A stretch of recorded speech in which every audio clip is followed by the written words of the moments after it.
In Bloons Tower Defense 5, there is one tower that is absolutely notorious for just how broken it can be, and that of course is the Bloon Chipper. In fact, even when Ninja Kiwi first added it into the game, this is what popular BTD YouTuber SJB had to say upon his first time messing around with it. Super wide funnel, which this is the thing I think is a little overpowered. $4,000 for that last upgrade. Overall, it only costs like $6,000 altogether. So it seems like it's a little bit too good almost. But honestly, I probably wouldn't use them because I think they're kind of stupid. And it's fair to say that he certainly isn't the only person who felt this way, considering that Ninja Kiwi themselves have actually gone on record as saying that the Bloonchipper was not added to BTD6 because of the fact that it was too hard to balance, and even kind of implied that it was seen as a mistake, at least to a certain extent. So with that said, how could any tower possibly be more broken than this? Well, you're certainly about to find out, because as much as the Bloon Chipper is essential to free play runs in this game and really has allowed people to push the record quite far, what you see here is only possible thanks to the one and only helicopter monkey, which has quite a few glitches and just broken mechanics around it that simply make BTD5 into, well, what you're seeing right now. Something that Ninja Kiwi themselves could have never dreamed of being possible when they originally developed it back in 2011.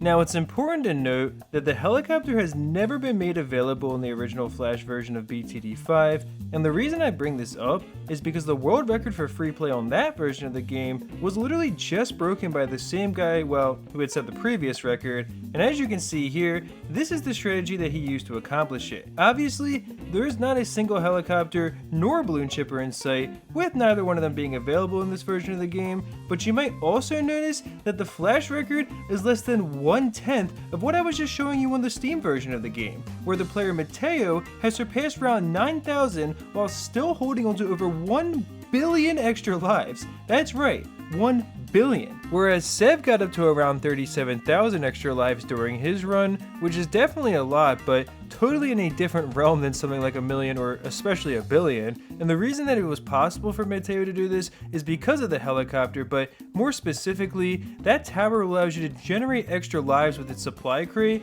You'll get cash on the first use and then lives on the second use, and it goes back and forth, and BTD5 on Flash simply has nothing that's even close to being comparable to this. Instead, the only way to get extra lives is to actually use banana farms with the Healthy Bananas upgrade enabled, as what this allows you to do is actually earn 1 extra life per farm and upgrade on that farm per round. So each max farm you have can earn you 7 lives every single round, which, as you imagine, is an extremely slow process. And that's exactly how it would be on the newer version of BTD5 if it wasn't for the addition of the helicopter and its supply crate ability. Now, if we take a look at these early screenshots from Matteo's run, which, believe it or not, actually came from towards the beginning of 2025, he actually spent around 17 days farming his first 1 billion extra lives. And I know the helicopters look absolutely ridiculous here, but we'll actually be getting to that soon, because tower stacking is its own separate glitch that, you guessed it, is also possible because of the helicopter. But having them all stacked up like that allowed Matteo to fit more helicopters than you normally could, which therefore allowed him to actually farm lives at the maximum rate possible, but that certainly doesn't mean it was very fast, because from February 26th to March 19th, he would farm an additional 1.147 billion lives, only stopping because he had reached the signed 32-bit integer limit, which is actually the same thing that originally capped Gangnam Style at 2.147 billion views before YouTube actually increased their limit from 32-bit up to 64-bit. But it's really important to note, how exactly did the helicopter allow him to farm that many lives by just round 42? Well, the key is this little guy right here, which is known as the Banana Farmer Pro. And that last word is important because once you have unlocked the pro version of this agent, it actually gains the ability to drop banana peels onto the track, which will send balloons backwards without dealing damage to them. And you can probably guess why this is such a powerful thing, because Matteo could stall out each round for hours on end while farming tens of millions of extra lives, only eventually ending each round just to make sure the game wouldn't end up crashing and he lost some progress. Because of course, once you have ended a round, you can always come back to the game and then you'll be left off on the same round that you were just on before, with all the extra cash and lives that you've already farmed. So now we know just how broken the helicopter supply crate ability can really get in this game.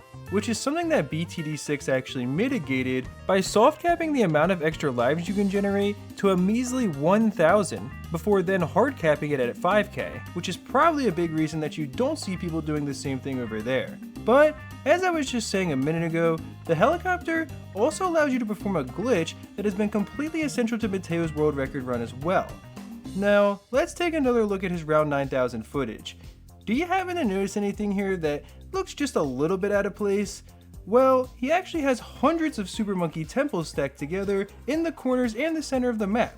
And it doesn't take a degree in Bloonology to realize that normally, when you go to create a monkey temple, it sacrifices all the other towers around it.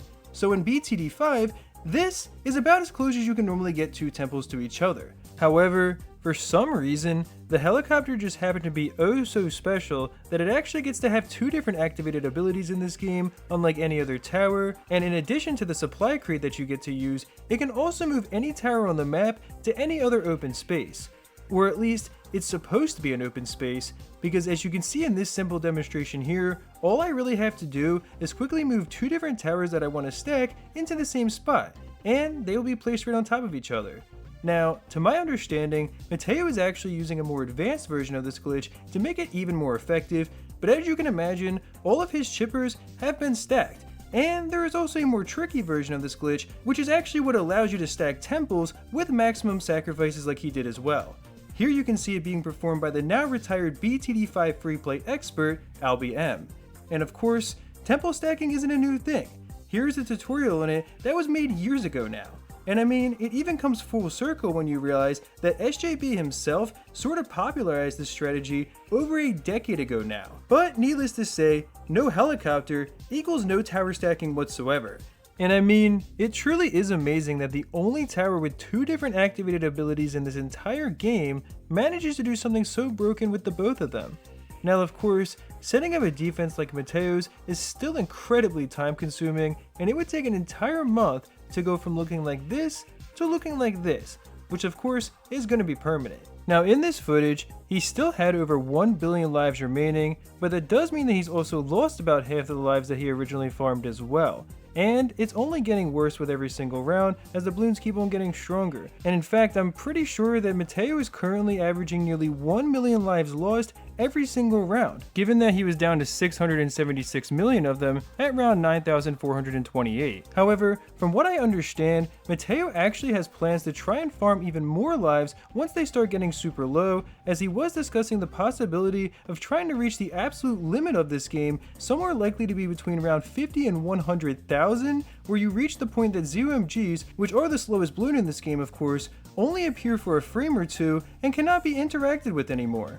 Now, this would of course take many years to do, and I'm not exactly sure what Matteo is planning to try for, but all I know is that he's certainly going to end up farming tens of billions of extra lives if it does happen, and, well, we all know why that's possible.